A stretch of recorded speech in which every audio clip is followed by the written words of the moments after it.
Chaque jour, des milliers de gens font la différence et maintiennent le filet social en place pour les communautés vulnérables. Mon nom est Daniel Lantaigne et je me suis donné pour mandat de sortir de l'ombre ces héros, des héros anonymes. Aujourd'hui à l'émission, j'ai le bonheur de vous présenter, comme à l'habitude, deux organismes et l'un d'eux, nouveau nom, nouvelle directrice générale, la Fondation La Clé. Et je vous réserve évidemment un deuxième organisme pour l'autre partie de l'émission.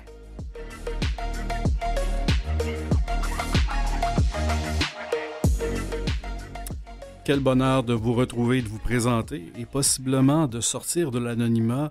Pour certains, cet organisme, comme je vous disais, nouveau nom, nouvelle directrice générale, qui est la Fondation La Clé. On va faire tout ça avec Nathalie Tifo, qui est directrice générale de l'organisme depuis février 2023. Bonjour Nathalie Tifo.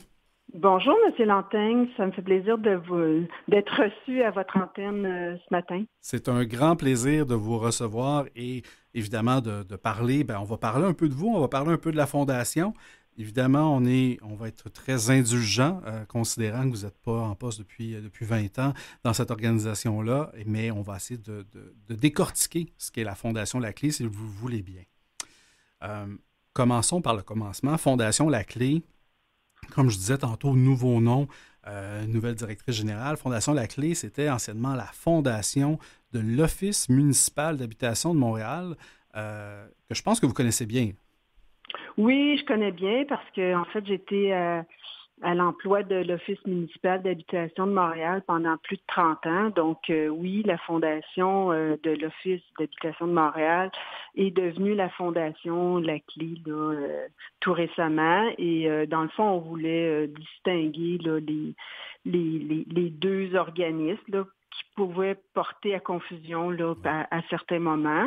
Et puis, la clé, c'est la clé de la réussite. On voulait aussi faire un clin d'œil là, aux jeunes en disant, c'est la clé de la réussite, mais c'est aussi la clé, un outil pour les jeunes là, afin de réussir. Là.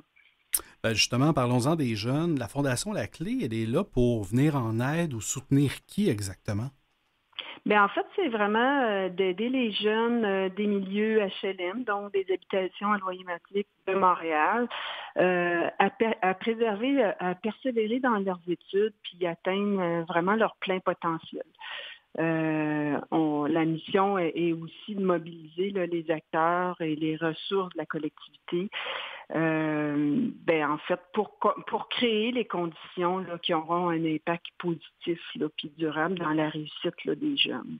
Donc, ça s'adresse à des jeunes d'âge scolaire, à partir du primaire jusqu'à la fin du secondaire. Et qu'est-ce qu'il y a de particulier avec les jeunes qui vivent en HLM qui fait en sorte que cette fondation-là a sa pleine pertinence? Mais en fait, les jeunes, c'est des gens qui sont issus, quand on parle d'HLM, on parle de milieux moins favorisés. Les gens qui habitent en HLM sont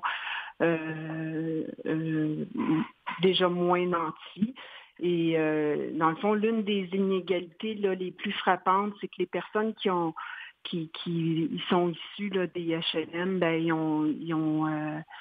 ils partent un pas derrière, là. Donc, alors c'est ça. Donc, c'est vraiment d'offrir là, le soutien là, au-delà du logement par la mission de l'Office, c'était de venir en aide aux jeunes là, au niveau scolaire.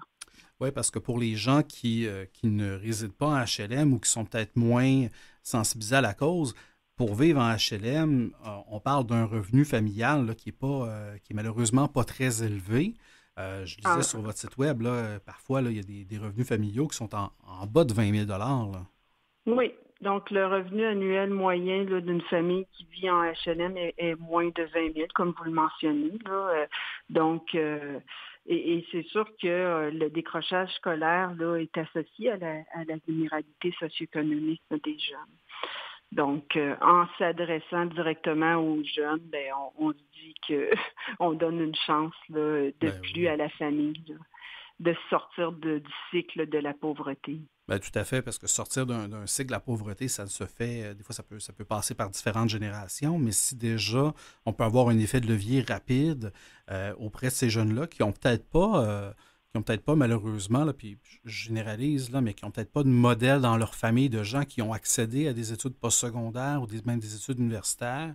Il faut arriver avec des petits leviers et certainement que vous n'êtes pas qu'un petit, mais vous êtes un grand levier là, pour venir changer toute la conception puis l'importance qu'on accorde à l'éducation, là. Effectivement, en fait, nous, on a la conviction là, que tous les jeunes peuvent réussir, y compris ceux et celles qui sont confrontés là, à des défis socio-économiques là, qui sont rencontrés dans les HLM. Fait que on dit que c'est la responsabilité de toute la collectivité là, de créer les conditions de réussite pour ces jeunes-là et leur offrir un soutien.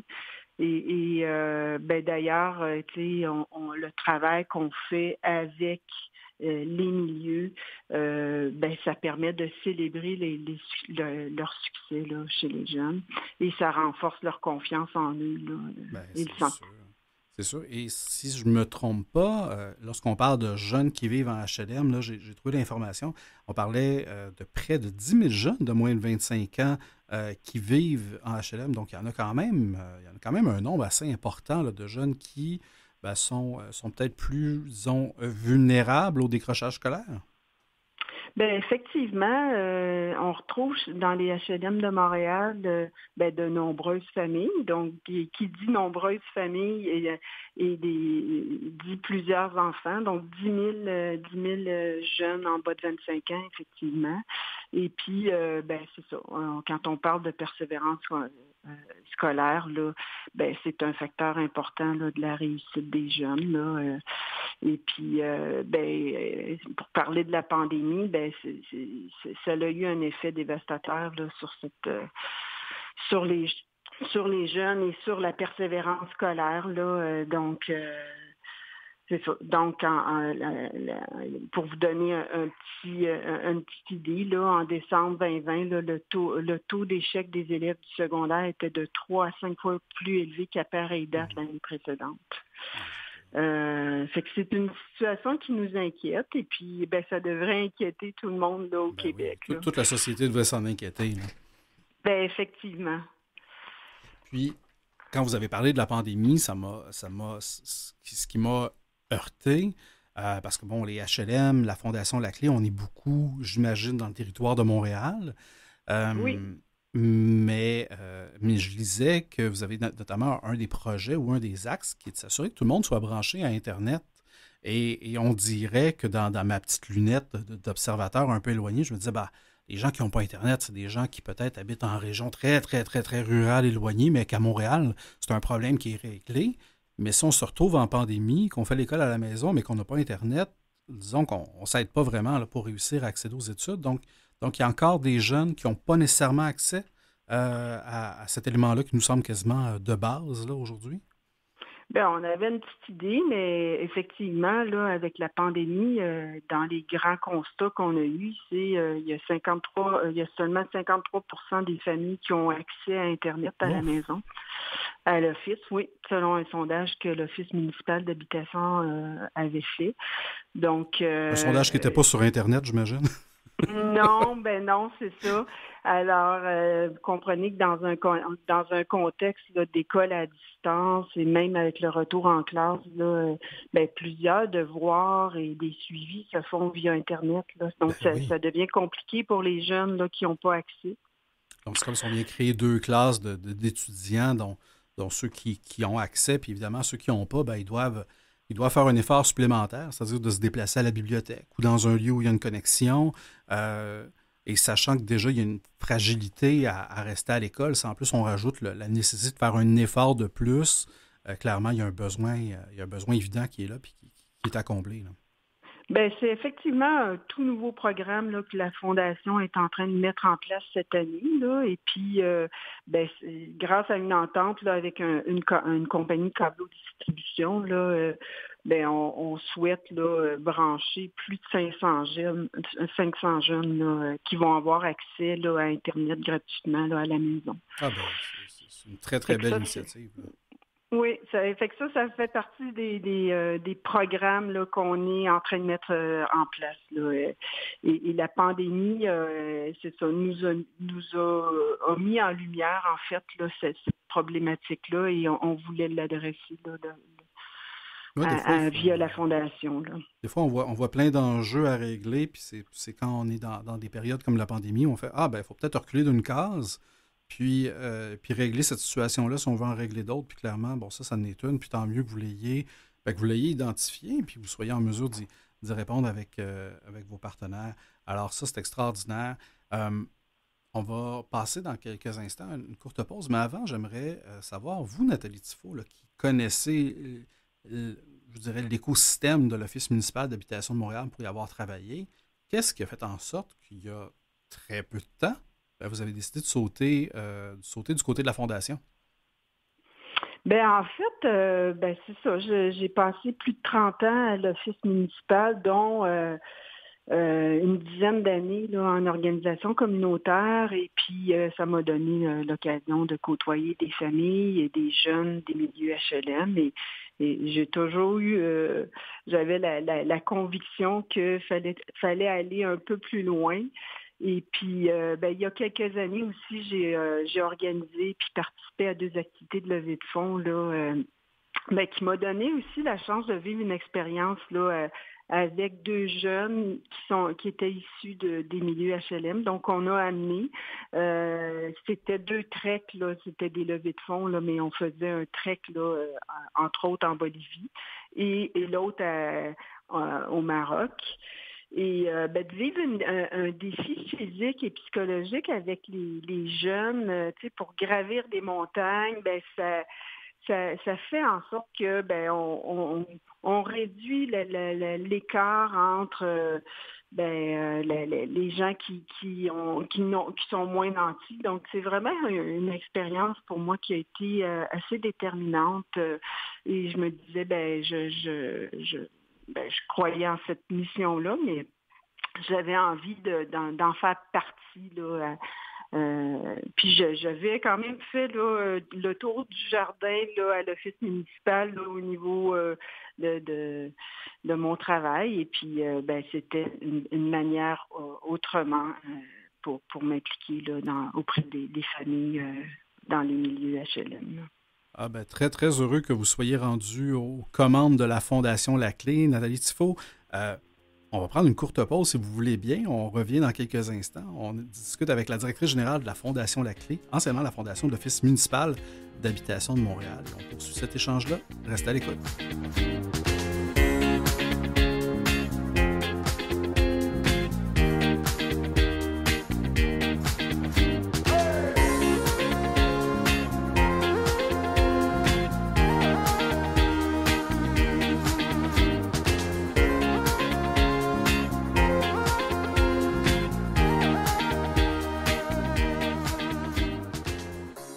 Alors, de retour au Héros Anonyme, on est avec Nathalie Tifo, qui est directrice générale de la Fondation La Clé. Dans la première partie de cette rencontre-là, on a parlé beaucoup de la mission. On a parlé, entre autres, aussi d'un truc très, très tangible, qui est tout simplement de se connecter à Internet. Si on retourne à votre mission et qu'on essaie de décortiquer ça, concrètement, comment vous soutenez ces jeunes-là en HLM pour les aider dans leur persévérance scolaire, dans leur soutien finalement à ce qui maintiennent leur parcours scolaire? Qu'est-ce que vous faites de manière tangible? En fait, de façon très tangible, là, un des volets de la mission, là, c'est d'offrir des bourses individuelles là, qui sont remises annuellement là, à plusieurs jeunes. Donc, c'est 500 $ de bourse qu'on offre à chacun des jeunes. Là. On a 21 jeunes qui sont soutenus annuellement. Et puis, c'est un peu une motivation là, à poursuivre. Et c'est avec la collaboration d'Éducaid qu'on offre ces bourses-là. Donc, cet organisme-là est déjà offre déjà des bourses de cette nature-là. Et là, avec eux, on cible davantage les jeunes qui sont issus là, des HLM. On a aussi des bourses là, qu'on offre avec le partenariat de la Fondation du Collège de Montréal. Donc, le Collège de Montréal offre l'entrée là, à 5 jeunes annuellement. Et puis, nous, on complète là, avec des bourses. Donc, le Collège de Montréal étant un collège privé, ils offrent là, à des jeunes là, l'entrée gratuite là, à leur formation. Alors, nous, on appuie cette entrée de classe-là. C'est des bourses. Et l'autre volet, c'est le soutien aux organismes. Alors, on l'a dit un peu plus tôt, c'est plus de 10 000 jeunes qui vivent dans les milieux d'HLM à Montréal. Et il y a évidemment plusieurs organismes communautaires qui offrent des activités. Et souvent, ils logent à même les HLM. Donc, c'est des endroits qui sont connus des jeunes. Ah, c'est plus intéressant. C'est déjà sur place. Il n'y a pas de frein à aller ailleurs, là, dans le fond. Non, c'est ça. C'est un peu comme l'extension de leur maison, si on veut. Et puis, à chaque année, la Fondation soutient à hauteur là, de plus de 100 000 là, 7 organismes là, pour les 3 prochaines années. C'est des organismes là, qui rejoignent les jeunes là, via différentes activités, mais qui fait aussi la promotion là, de la persévérance scolaire. Par exemple, là, je vous donne un exemple, là, l'atelier 850 dans le quartier de la Petite Bourgogne, c'est le seul organisme francophone dans son secteur, uniquement francophone. Il y a une forte densité de familles qui vit avec des faibles revenus, problématiques socio-économiques, etc. Et puis, eux, un des objectifs qu'ils ont via le financement qu'on leur donne, c'est d'encourager la persévérance et la réussite scolaire. Ils contribuent aussi à la sécurité alimentaire, ils font la promotion des saines habitudes de vie. Fait que c'est autour d'une 60aine de jeunes là, de 6 à 12 ans là, qui ont accès à un programme parascolaire. Là, ça veut dire soutien scolaire, l'atelier d'aide aux devoirs qui est bien connu là, à travers la population, mais plus concrètement, donc dans les milieux HLM. C'est du soutien individuel, ça peut être du tutorat aussi. Ils offrent souvent une collation et des activités physiques, des jeux là, entre eux. Puis, ils donnent aussi là, des ateliers là, d'informatique qui permettent de faciliter des fois les devoirs, puis l'accès à Internet. Ah, c'est fantastique. C'est fantastique. Donc, quand on dit ça prend un village pour élever un enfant, on dirait que vous adoptez aussi cette posture-là d'aller faire de l'aide directement auprès des jeunes avec les différentes bourses, de leur offrir un cadre, mais aussi de s'assurer que ce qu'ils ont à disposition, c'est-à-dire des organismes qui des fois sont directement dans les HLM, soient aussi en mesure d'avoir un message concordant de persévérance scolaire. Donc, vous êtes sur différents fronts. Je trouve ça fantastique ce que vous faites. Les bourses dont on parlait avec le soutien là, puis la collaboration avec l'organisme Educaid, ça représente combien de jeunes soutenus par année? Est-ce que vous avez une idée des chiffres? Oui, en fait, c'est 21 jeunes qui sont inscrits là, en 3e année secondaire. Et puis, quand ils persévèrent, ils poursuivent en 4e secondaire. Donc, c'est des jeunes là, qui année après année. Fait que c'est autour de 70 jeunes qui reçoivent là, annuellement une bourse. C'est intéressant. Donc, quand vous adoptez d'une certaine façon un jeune, vous continuez, s'il persévère, à le soutenir. Oui, donc c'est vraiment, ça commence au 3e secondaire et puis ça se poursuit au 4e. Et si les jeunes là, démontrent, là, s'ils persévèrent, dans le fond, ils continuent à recevoir la bourse jusqu'au 5e secondaire.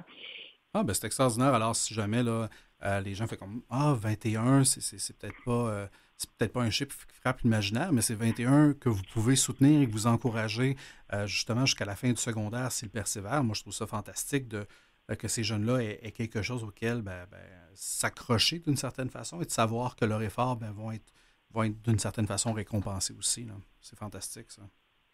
Oui, c'est ça. C'est dans le fond, on additionne chaque année, là, donc c'est 21 nouveaux jeunes à chaque année, mais il y en a d'autres qui continuent, là, donc. Ben oui, c'est ça. Il y en a d'autres à chaque année qui commencent leur secondaire 3.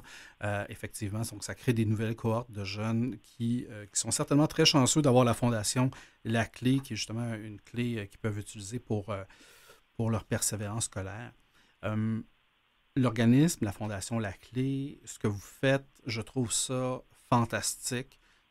Si je suis à l'écoute en ce moment, bien évidemment, moi je suis à l'écoute, on se parle, mais si je suis un auditeur et que je suis interpellé, comment est-ce que je peux vous venir en aide? Ben, et évidemment, on est toujours à la recherche de dons, hein. Donc, on accueille tous les dons là, tout au long de l'année. Donc, les auditeurs et le grand public peuvent évidemment aller voir sur notre site web, là, fondationlaclé.ca. Ils pourront d'ailleurs visionner des témoignages de familles, des jeunes qui bénéficient de nos services, mais aussi donner en ligne. Ben, vous pouvez aussi, les gens peuvent aussi nous encourager à participer. À chaque année, on a un défi caritatif. Puis il va avoir lieu à Montréal là, le 22 avril. Et puis ben, tous les détails sont sur notre site web. Donc les gens peuvent participer. C'est de la course, donc 5, 10, 15, 20 kilomètres. Et puis dans le fond, soit ils ramassent des sous pour ce défi-là, ou bien ils peuvent donner là, à cette cause-là. Ah, c'est intéressant. Je ne savais pas que votre organisme faisait partie du défi. Donc juste le mentionner, là, comme vous l'avez dit, le 22 avril prochain sur l'île Sainte-Hélène, vraiment, là, comme vous dites, là, du 5 km jusqu'au demi-marathon, que vous marchiez, que vous couriez, ben, c'est une belle façon de soutenir l'organisme, d'inviter les gens autour de ces participants-là à les soutenir financièrement. Donc, c'est une belle levée de fonds, une belle collecte de fonds qui peut être faite pour soutenir ultimement la Fondation La Clé. Donc, c'est un bon moyen de vous soutenir, certainement. Euh, J'adore ce que vous faites à la Fondation La Clé. Il y a moyen de vous soutenir, certainement, avec votre site web, comme vous disiez, pour aller faire un don, participer à des événements. Euh, Comme nouvelle directrice générale, si je vous donne une baguette magique, euh, à quoi elle vous serait utile là, dans vos prochains mois et les prochaines années au sein de votre organisation? Qu'est-ce qui vous manque? Quels sont vos défis auxquels vous faites face? Ben en fait, tu sais, c'est sûr il y a les fondations. Il y a plusieurs causes, hein, donc les gens ils sont interpellés là, de partout là, mais dans le fond, moi ce que je souhaite, c'est qu'on poursuive là vraiment là. Autant pour notre cause, mais que collectivement, tous ensemble, on puisse aider, là, soutenir les futurs de ces jeunes-là, parce que c'est des jeunes qui font partie de la société, puis ils font partie du futur de demain. Et puis, ben, plus on va les soutenir, plus ils auront confiance en eux, ben, plus ben, on aura une société où les inégalités seront moindres. Hein. Et puis, ben, c'est à ça on va poursuivre là, à travers la fondation, mais c'est certain que si le grand public et vos auditeurs, entre autres, là, souhaitent nous soutenir, là, ben, évidemment, c'est plus que bienvenu. Là. Ben oui, certainement. Je suis très, très heureux d'avoir fait votre découverte, Nathalie Tifo, qui est nouvellement directrice générale de la Fondation La Clé. Je pense que l'organisme est entre très bonnes mains et certainement que la suite de l'histoire de la Fondation La Clé sera très positive, du moins je vous le souhaite, sachant évidemment qu'il y a des défis, comme tout bon organisme de bienfaisance, qui est un défi généralement de financement. On sait que les besoins augmente. Là. Généralement, la pandémie ne nous a pas aidés en matière de vulnérabilité économique et certainement, c'est extraordinaire que vous soyez là. Est-ce qu'il y a des éléments de la Fondation La Clé qu'on n'a pas abordé, puis vous dites, ben ça, j'aimerais ça que les auditeurs sachent ça, s'ils ont à repartir avec quelque chose de la Fondation? En fait, tu sais, quand on parle de persévérance scolaire, c'est vraiment l'idée, c'est de parler de la capacité de poursuivre des études, mais c'est aussi la possibilité pour les jeunes de s'épanouir là, complètement là, à travers la société. Et puis, c'est ça. Moi, je pense que toute la question des inégalités, c'est un travail de longue haleine, mais c'est un travail collectif qu'on doit faire là, tout le monde ensemble.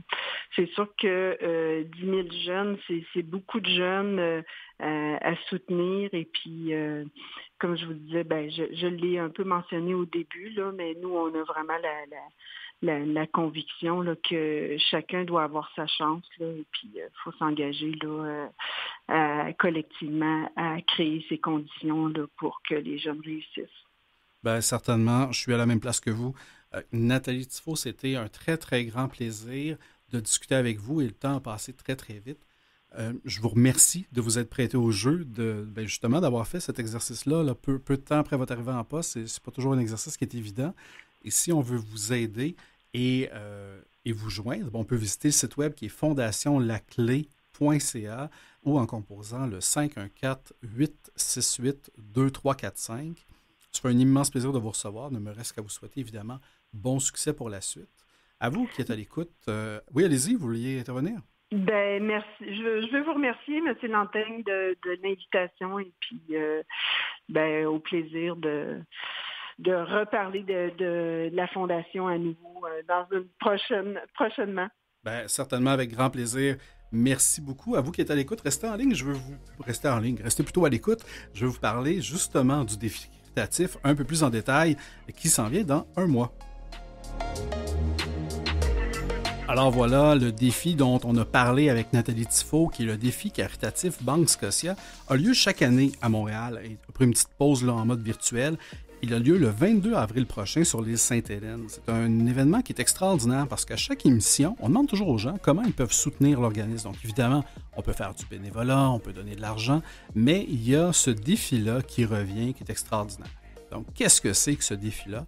Si vous choisissez d'endosser une cause qui participe au défi, il y en a énormément. Il y a la Fondation La Clé, il y en a plein d'autres. Vous vous inscrivez sur le site du défi caritatif, vous vous associez, vous joignez une équipe, donc une fondation généralement que vous désirez soutenir, et vous pouvez faire un 5, un 10 ou un 21 km, soit un demi-marathon, le 22 avril prochain, et vous invitez évidemment votre réseau à vous soutenir financièrement et à appuyer votre initiative.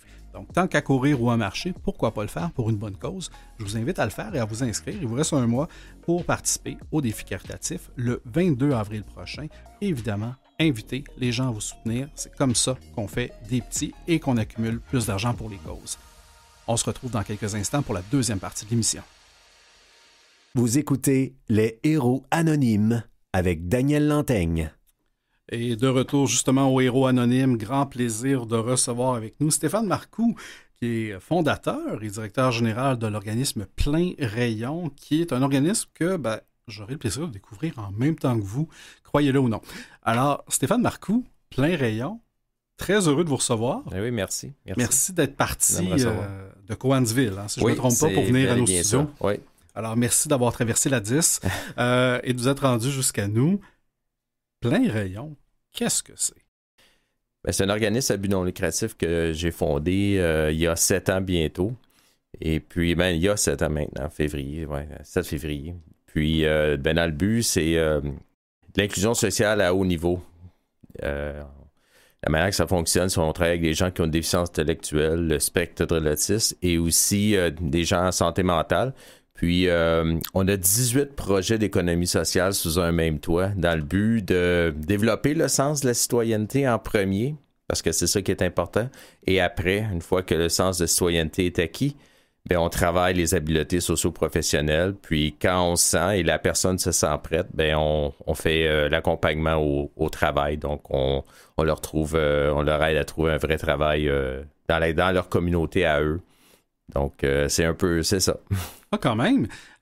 18 projets, c'est beaucoup. Oui, ça se vit comment, ça, au quotidien, 18 projets? Ouais, c'est beaucoup de chapeaux. Oui, hein?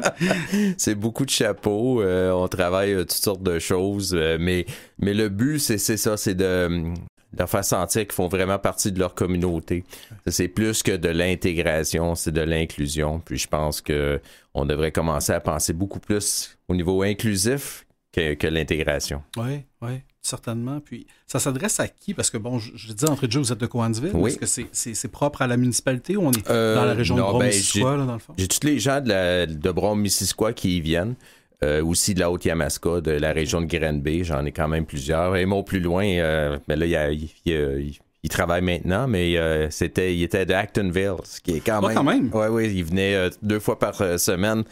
Donc, on a en moyenne 45 apprentis par jour qui fréquentent nos services. Donc, c'est pas rien, là. C'est quand même beaucoup avec une équipe de 10 staff là, sur place. Oui, ça fait quand même un bon ratio, là.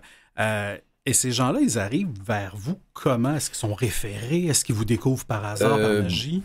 Ben, il y a toutes sortes de méthodes de la manière qui viennent à nous. Il y a on est quand même très populaire, là. Nos réseaux sociaux, les parents voient ça, ils nous appellent. Les écoles nous réfèrent des jeunes qui sont sur le point de faire leur transition vers le 21 ans et plus, là. Ouais. Et puis, il y a les CIUS, les CLSC, les CRDI qui nous... Tout ça, parce que vous l'avez nommé, là, le 21 ans et plus, c'est un moment critique dans la vie de ces jeunes-là qui perdent un peu la prise en charge et qui sont un peu laissés à eux-mêmes. C'est un énorme trou de service que ça fait longtemps qu'on le dit. Puis je pense que c'est pas la première fois probablement que tu t'entends parler de ça. Mais c'est quelque chose qui est bien important de vraiment essayer de régler une fois pour toutes le problème des 21 ans parce qu'il y a un énorme trou de service. Puis, nous, on est très fiers à Plein de pouvoir travailler sur cette problématique-là. Puis, ça fonctionne bien. Bon, tant mieux, une chance que vous existez. En allant me renseigner, puis je suis content que quelqu'un ait mis Plein Rayon sur mon radar. Là, j'ai vu station de travail, brigade aidante, programme d'intégration, parcours des apprentis. Si vous voulez bien, on va reprendre tout ça un par un pour bien comprendre. Station de travail, tout ça. Qu'est-ce que... vous parlez de vos 18... Oui, les 18 projets, c'est ça. Donc, je pourrais en nommer quelques-uns. Le premier qu'on avait commencé, c'était les vélos. Donc, on prend des vieux vélos, puis on les remet à neuf, puis on les vend pas cher à des gens qui en ont besoin dans la communauté, ou on les donne aux jeunes dans le besoin. Là, après 7 ans, je pense qu'on est rendu tout près de 850 vélos donnés aux jeunes dans le besoin, là, un peu partout dans Brome-Missisquoi, la Haute-Yamaska, et même dans les communautés autochtones. Donc, c'est quelque chose de très bien. Puis c'est intéressant parce que quand notre apprenti a fini le vélo, on veut faire un don de vélo, mais c'est notre apprenti qui va faire le don du vélo parce qu'on veut vraiment sensibiliser notre communauté. Quand je parle d'un sens de citoyenneté, de bienveillance et tout ça, c'est ça qu'on développe chez la personne pour la rendre qu'elle se sent plus à l'aise d'être capable d'avoir un travail.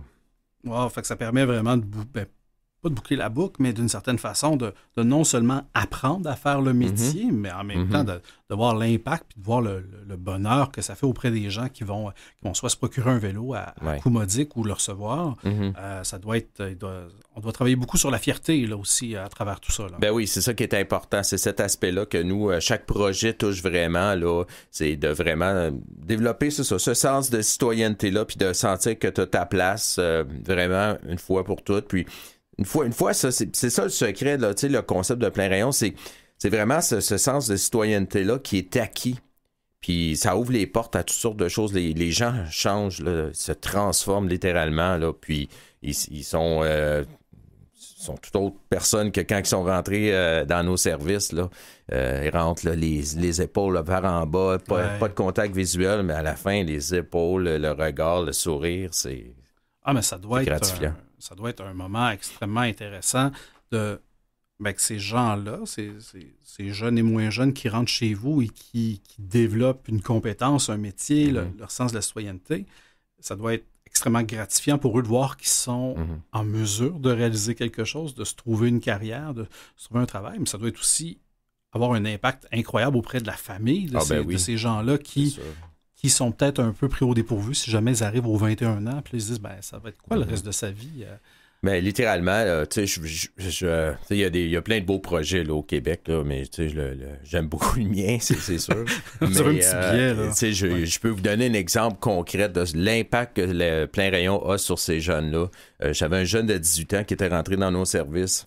Jamais eu vraiment d'amis, dans le spectre de l'autisme. Jamais eu vraiment d'amis, puis tranquillement, pas vite, il a développé des amis à Plein Rayon, on travaille ces choses-là. Puis c'était la première fois, quand il a eu 19 ans, sa 19e date de naissance, c'est la première fois de sa vie qu'il y avait des amis qui allaient chez eux pour célébrer sa fête. Enfin. Il n'avait jamais eu ça. Puis je me souviens, sa mère, elle en braillait parce qu'il n'avait jamais vécu ça, puis il n'avait jamais eu vraiment d'amis sincères. Aujourd'hui, ce jeune-là, il y a 22, il a un emploi à temps plein. Puis, il va avoir des shows de musique avec ses amis à Montréal. Oh. Mais ça, je vous dis, ça, c'est quand c'est vraiment de l'impact, puis d'investir, là. C'est ce qu'on fait, nous, avec ces jeunes adultes-là, c'est on investit énormément pour développer le plus loin qu'on peut les amener possible pour qu'ils aient la chance à la vie. C'est tout simplement ça. C'est pas un secret de Polichinelle, là. C'est ça. Non, mais ça va bien au-delà de la compétence technique, d'être capable de réparer un vélo, là, si on prend cet exemple-là. Oui, mais c'est beaucoup plus que ça. Ça devient quasiment juste un prétexte, là, le travail en tant que tel. Fait que mécanique de vélo, on les nommera pas tous, mais vous en avez d'autres, là, des types de parcours. Oui, j'ai des projets assez intéressants. Parce que moi, l'idée, c'est que je fais la promotion d'embauche inclusive, premièrement, mais aussi de l'inclusion sociale. Mm-hmm. Donc, l'idée, c'est de les avoir le plus possible dans la communauté. Tu sais, quand on parle d'intégration, souvent, les gens sont... des gens en situation de handicap ensemble, dans un atelier ou un parcours de centre de jour, quelque chose de ce style-là, puis c'est là qu'ils sont. Ça, c'est de l'intégration. L'inclusion, c'est comme un projet comme le mien, comme la Brigade aidante, comme exemple. Brigade aidante, on va chez les personnes âgées, dans le but de leur aider à garder leur indépendance le plus longtemps possible via des tâches extérieures qu'on fait. Donc, on brise l'isolement, on prévient des chutes. Donc, on fait beaucoup de choses là, à ce niveau-là. Donc, les jeunes, donc avec un éducateur, avec un groupe de 4, se rendent chez la personne âgée. Puis, on fait des tondes de gazon, on ramasse des feuilles, on corde du bois, on pèle des petites entrées, des choses comme ça. Puis, la personne, elle fait un don comme elle veut, là. Puis, mais c'est extrêmement gratifiant pour ce jeune-là de sentir. Puis aussi, ça a encore un effet de sensibilisation. Ça démontre que ces gens-là ont une capacité, puis tu sais, le concept que ces jeunes-là en situation de handicap sont souvent les personnes aidées. Oui, mais là on change totalement la vision. C'est des personnes qui aident. Maintenant, c'est des aidants. Fait que ça, là, ça change tout. Ça change tout, puis ça transforme une personne littéralement. Puis trop souvent, dans nos services, dans notre société, puis tu sais, on va dire, tu passes des jugements. Non, je passe pas de jugement, là. Trop souvent, on voit pas la capacité de ces gens-là. On veut juste les distraire, les occuper avec des bricolages, des choses comme ça. Mais on devrait vraiment penser qu'ils sont capables d'offrir beaucoup plus que ça. Oui, tout à fait, le focus sur la je me plate, mais sur la capacité plutôt que sur l'incapacité. Exactement. Puis je trouve ça fascinant, le projet de Brigade aidante, puis tous les autres, de pas juste, de pas juste leur démontrer ce qu'ils sont capables de faire, mais de rendre service à la communauté, puis la communauté, en devient témoin, finalement, de l'ensemble de leurs capacités. Puis ce programme-là de Brigade aidante, là, pour aider justement les personnes à demeurer peut-être à leur domicile plus longtemps, de garder leur autonomie, il est aussi très, très cohérent avec nos enjeux de société, puis les gens qui veulent rester le plus longtemps possible chez eux, puis on peut juste les comprendre, là. Vous permettez aux gens de se trouver éventuellement un travail. Donc, j'imagine que vous devez être aussi un grand agent facilitateur auprès de ces entreprises-là que vous avez dû sensibiliser, j'imagine, un par un, à leur démontrer que oui, c'est pas si dramatique que ça d'engager une personne là, qui vit sur le TSA ou avec une déficience intellectuelle. Ça, c'est l'autre aspect de Plein Rayon qui est très, très, très important. C'est ça, c'est l'embauche inclusive. présentement, je pense qu'on a 74 ou 75 entreprises avec qui on a déjà des relations où on peut potentiellement placer des gens dans des vraies embauches là, inclusives. Moi, je fais la promotion d'embauche inclusive. Là. Je suis pas un gros fan là, des CIT, là, car pour l'intégration au travail. Là, je suis pas...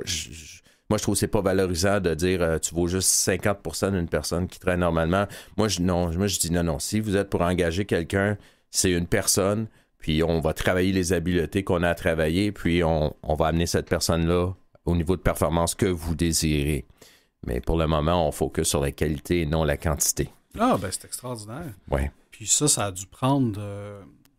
un certain temps, parce que j'imagine que tout le monde n'était pas nécessairement des étoiles dans les yeux, à grands bras ouverts, puis oui, arrivez avec vos travailleurs que vous avez formés, mais qui vont peut-être demander quelques défis dans l'entreprise. Fait que j'imagine que ça a été beaucoup d'éducation et de sensibilisation. Oui, bien, notre manière de faire, nous, quand on est sur le point de placer quelqu'un en entreprise, ben on accompagne. On est là longtemps, là, exemple rapide, là, je ne veux pas m'étirer, mais ça fait 5 ans que son emploi, il a développé une petite problématique il y a 2 semaines. Ben, on est rentré dans photo encore une fois pour régler la petite problématique, puis tout va bien encore. Mais tu sais, si on n'aurait pas été là, probablement que ça aurait dérapé puis il aurait perdu sa job. Ben fait que, tu sais, mais quand on est sur le point de placer quelqu'un, je reviens à ça, on fait la sensibilisation dans l'entreprise. Donc, nous, on va parler de la déficience intellectuelle ou du spectre de l'autisme, puis c'est quoi, puis c'est pas... l'idée, c'est que il y a une différence, ça fait peur. Hein? Les gens, c'est ça, la différence connaît pas, ça nous fait peur. Oui. C'est ça le bottom line, puis une fois qu'on démystifie tout ça, on explique les choses comme ils le sont, les gens réalisent rapidement, ils sont comme, ouais, finalement, il n'y en a pas tant que ça de différence. C'est... Ouais. Puis ça ouvre une fenêtre totalement. Puis je trouve que ça fait vraiment une grande différence. Ben, vous en faites certainement une. Stéphane Marcoux, on va prendre une petite pause, Parfait. Si vous voulez bien. On continue cet échange-là qui est extrêmement intéressant dans quelques instants. Merci.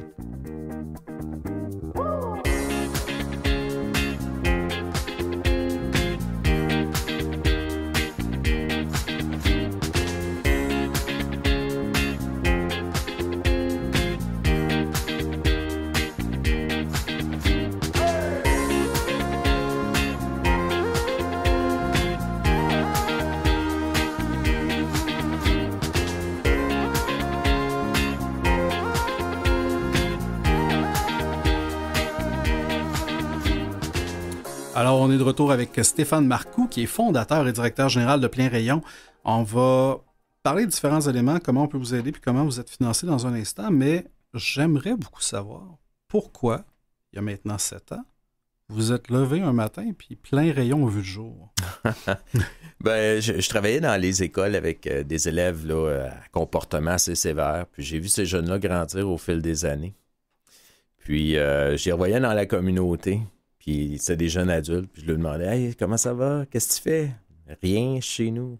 Puis la majorité des jeunes disaient « Rien chez nous, j'ai rien à faire. » Fait que moi, je trouvais ça horrible. Ben ou des jeunes autistes qui, comme exemple, qui conduit une auto, qui a un secondaire 5, qui est bilingue, se fait à cause qu'il est autiste, puis haut niveau, mais qu'il ne comprend pas certains concepts sociaux, on a choisi de le mettre dans des programmes de maintien d'acquis, où il s'en va avec des personnes âgées, faire du coloriage ou des choses de la sorte. Alors qu'il est fonctionnel. Ben non, mais c'est comme on veut pas prendre le temps d'investir dans la vie de ce jeune-là, puis de vraiment lui montrer les petites choses qu'il a à travailler pour l'amener. Bon, aujourd'hui, ce jeune-là que je te parle, ben il travaille à temps plein aussi. C'est un jeune qui travaille à temps plein. Il y a même une vidéo là-dessus sur notre Facebook. De fait, là, il est pompiste dans un garage, puis un chic type. Fait que vraiment, ça part d'un constat de ça n'a juste pas de bon sens qu'on laisse tous ces jeunes-là plein de potentiel. Ben un peu, j'ai juste le mot staller, mais des laisser stationner là dans leur vie. En 7 ans, on a eu 14 jeunes qui étaient en maintien d'acquis, là, qui étaient considérés maintien d'acquis. Nous, on a dit non, il faut les prendre, il ne faut pas qu'ils restent dans ce site.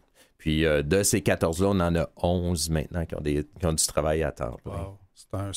C'est incroyable. C'est juste de démontrer. C'est juste d'investir un peu dans la vie de ces gens-là. C'est beaucoup de travail. C'est ça l'affaire. C'est que c'est beaucoup de travail, c'est beaucoup d'énergie, mais ça en vaut tellement la peine. Là. On change leur vie, on leur donne la chance de vivre une vie. C'est tout simplement ça. Puis on devrait vraiment focuser là-dessus, comme nous, comme société québécoise, on devrait vraiment commencer à focuser là-dessus. Puis pas juste dire, t'es handicapé, c'est ça sa vie. Mais non, c'est pas ça. Peu importe le niveau, il faut essayer de l'amener le plus loin possible. Bien, totalement. On voit les chiffres là, des personnes handicapées qui ont parfois un diplôme universitaire même, mais qui sont sans emploi, qui sont extrêmement capables de le faire, mais qui sont comme catégorisés dans une case. Là, vis ton handicap, vis ta vie, puis la société continue de rouler à côté. Et on ne se le cachera pas, ça ne doit pas être quand même facile au quotidien. Là, ça ne doit pas être juste une paire de lunettes roses. On inclut quelqu'un, on lui montre un métier, on l'intègre, puis tout se passe bien. J'imagine qu'il doit y avoir quand même des défis au quotidien avec ce type de clientèle-là. Ah, c'est sûr, il y a énormément les contextes sociaux. Juste comprendre certains contextes sociaux pour une personne autiste, c'est difficile des fois, puis c'est beaucoup de choses qu'il y a à travailler avant de se rendre à un niveau qui est potentiellement embauchant dans un travail. Donc, d'où vient, l'investissement de travailler avec cette personne-là? Prendre le temps que ça prend. En moyenne, ça prend environ 3 ans former un apprenti pour l'amener vers le marché du travail à plein rayon. Le parcours d'un apprenti, c'est environ 3 ans. J'en ai que c'est 4 ans, j'en ai que c'est 5 ans, j'en ai que c'est 6 mois, mais en moyenne, c'est 3 ans. 3 ans. Et qui dit 3 ans d'accompagnement dit aussi 3 ans de besoin de financement pour faire cet accompagnement-là. Oui, ça coûte très, très cher. Nous, on opère dans environ 11 500, c'est quasiment 15 000 pieds carrés avec un autre projet qu'on est en train de travailler, plus les employés. Ça nous coûte plus les véhicules, ça nous coûte environ 1 demi-million par année opérer plein rayon. Alors, j'ai pas de misère à vous croire. Ouais. Parliez tantôt, là, on se demandait c'est quoi les portes, là, les gens qui arrivent chez vous. Vous dites, il y a les centres de réhabilitation en déficience intellectuelle, il y a les CIUS, il y a différents trucs. J'ose espérer qu'ils font leur part dans ce petit bout de chemin-là en vous aidant minimalement financièrement, sachant qu'il existe des programmes. Non, on n'est pas là. C'est là le bas qui blesse énormément avec beaucoup de coupures en dessous de mes pieds. Oui, ça fait 7 ans que j'existe, puis ça fait 7 ans qu'on se fait frapper la porte au nez par Québec. On n'est même pas... on essaie d'être reconnu au PSOC. On veut même pas nous reconnaître au PSOC. Avec les impacts qu'on a dans notre communauté, c'est absolument... c'est une aberration totale. Un exemple, on a placé... Juste pour les auditeurs, le PSOC, c'est le programme de soutien aux organismes communautaires. Pour ceux qui ne sont peut-être pas dans le jargon au quotidien. Voilà. Merci de l'avoir mentionné. C'est ça, fait que l'impact incroyable. Là. Ça fait 7 ans là, que Plein Rayon existe. On a placé 80 jeunes adultes dans un travail embauche inclusive. Là. 80. Puis de ces 80-là, j'en ai encore 76 qui y travaillent. Wow. Les preuves sont là. L'impact est le concept. Le concept est fantastique. Le concept fonctionne clairement. Mais il nous dit, c'est magnifique, c'est beau, vous êtes bon, vous êtes fin, mais votre offre de service est trop diversifiée. Moi, je serais comme, c'est ça que ça prend. Faut être capable de travailler avec tous les ministères en même temps. C'est ça qu'on fait. On est multisectoriel dans les différents ministres. Ouais. Donc, je comprends pas. Je comprends pas. Puis, c'est tellement frustrant pour nous à Plein Rayon, pas juste moi, nous, notre équipe, parce qu'on fait tellement une grande différence. Puis on veut vraiment démontrer notre concept. Il y a des belles choses qui se passent au Québec. Là. Tu sais, je veux pas démystifier puis dire aux gens, là, minimiser que c'est pas bon ce qu'il fait, c'est pas ça, mais nous, on fait une nouvelle manière de faire. C'est de l'innovation sociale, une nouvelle manière de fonctionner qui fonctionne très bien.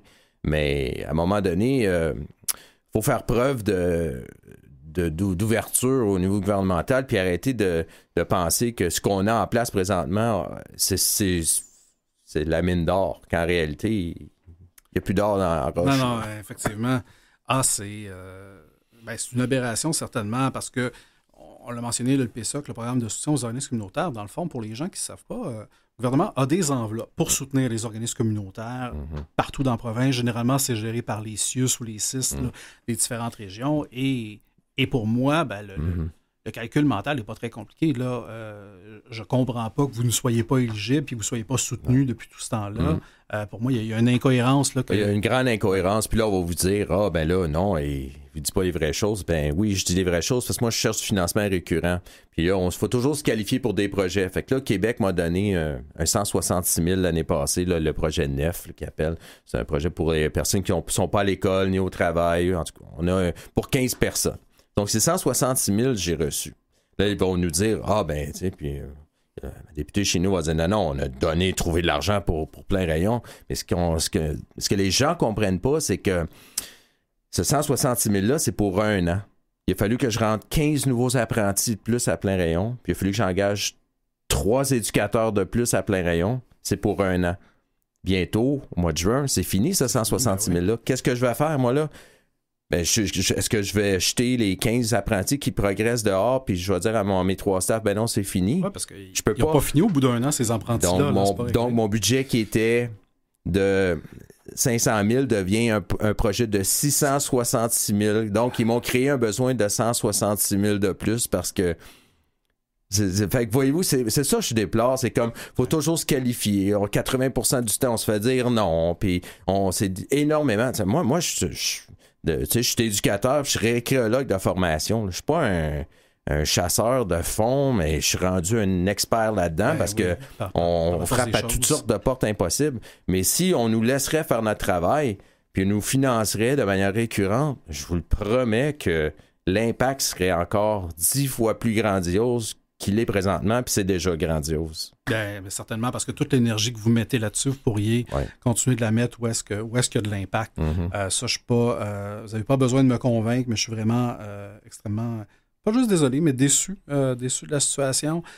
Pour moi, ça me semble être une évidence vu tout ce que vous réalisez. Donc, comment vous y arrivez à boucler ce budget-là de 500 000 et maintenant de 600 quelques mille, là? Ben, mes 18 projets d'économie sociale génèrent environ 22 % de mon budget annuel, quand même. J'ai des fondations, j'ai des belles fondations qui nous supportent, des gens au privé qui croient vraiment à la cause. Puis, de cette manière-là, on y arrive. On y arrive. C'est pas facile. Si je regarde mon budget présentement, là, de cette année, il me manque environ 215 000. Là.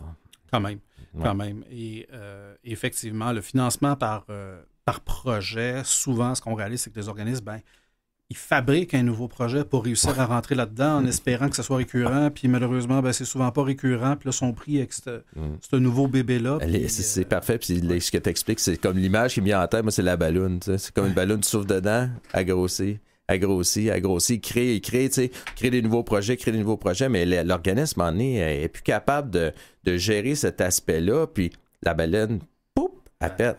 Parce qu'il y a trop de pression sur l'organisme. Puis au lieu de juste dire on va donner un financement récurrent, puis on va vraiment. Puis j'aimerais ça qu'on focus là-dessus, aux santé et services sociaux, qu'on fait place à l'innovation. On le fait pas. Là. Moi, je pense qu'on le fait pas. Puis les gens vont dire t'es pas le seul. Là. Non, c'est sûr que je suis pas le seul, mais.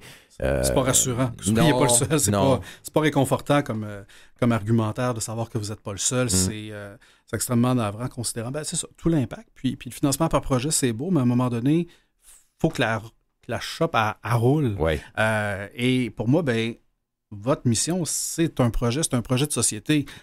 Et pour moi, le financement par projet récurrent devrait certainement s'adapter à ce que vous faites et à ce que d'autres font aussi. Là. On n'est pas en train juste de parler de votre organisme, mais il y a une nécessité là, d'ouvrir peut-être les œillères par rapport à ça, parce que vous contribuez à la société sur tellement de besoins et les gens qui n'ont peut-être pas remarqué, là, on est un petit peu en pénurie de main-d'œuvre. Ça nous en prend des travailleurs, ça nous en prend des gens qui font ces métiers-là et qui sont bien formés, qui vont être là pendant longtemps. Et probablement, comme vous dites, les gens que vous avez placés, il y en a encore une bonne partie qui sont là, une majeure partie, des gens qui vont probablement rester des employés très fidèles de ces entreprises-là pour le reste. Très, très fidèles. C'est des gens... si on leur offre 55 $ de plus à un autre endroit ou $1 de plus, ils n'iront pas parce que c'est des gens qui sont très fidèles, puis sont très fiables, sont très heureux d'aller à leur travail, sont heureux d'avoir une chance à la vie. Point final. Oui, voilà. Voilà, je trouve ça fantastique. Le temps passe super vite. On arrive bientôt à la fin de notre entretien. Oui. Si je vous donne une baguette magique, oui, il y a le financement, c'est Oui. sûr. D'après moi, ça va être la première chose que vous allez faire avec ça. Qu'est-ce que je peux vous souhaiter pour la suite des choses, pour Plein Rayon? Bien, c'est ça, de l'écoute de notre concept, parce que notre concept est quand même de plus en plus populaire. Je ne sais pas si vous le saviez, on est en train de le développer en France, à Arras, en France. On est venu à 2 occasions, des gens de Arras sont venus à 2 occasions nous visiter à Plein Rayon, puis ils sont en train de développer le concept Plein Rayon à Arras en France. Donc, c'est quelque chose dont on est très fiers. J'avais raison. Puis, c'est ça. Puis, tu sais, c'est intéressant que un pays comme la France nous s'intéresse à nous, mais à Québec, on n'est pas capable d'avoir de financement. Tu sais, c'est comme, c'est de l'incohérence totale. Puis moi, je serais au niveau des gouvernements, je regarderais ça, je dirais, ouais, c'est quelque chose de sérieux. Faudrait vérifier cette affaire-là parce que c'est une vraie manière de faire qui est gagnante, très peu coûteuse, avec des résultats extrêmement concret. Ben, je vous souhaite que vous ayez l'amour qui vous revienne plein droit, j'ai le goût de vous dire, chez Plein Rayon. Si jamais on veut en apprendre davantage, on veut soutenir votre organisme, on visite pleinrayon.ca, tout ça au pluriel. On peut également vous joindre par téléphone au 450-263-5300. C'est un grand plaisir de vous recevoir, Stéphane Marcoux. Merci beaucoup. Merci beaucoup. C'est déjà tout pour aujourd'hui. Merci à nos précieux invités, à Mathieu Tessier à la mise en onde, évidemment, Catherine Bourderon à la recherche. Et vous qui êtes à l'écoute, merci de vous arrêter sur notre émission Les Héros Anonymes. J'espère que les messages qu'on vous a passés ont été entendus.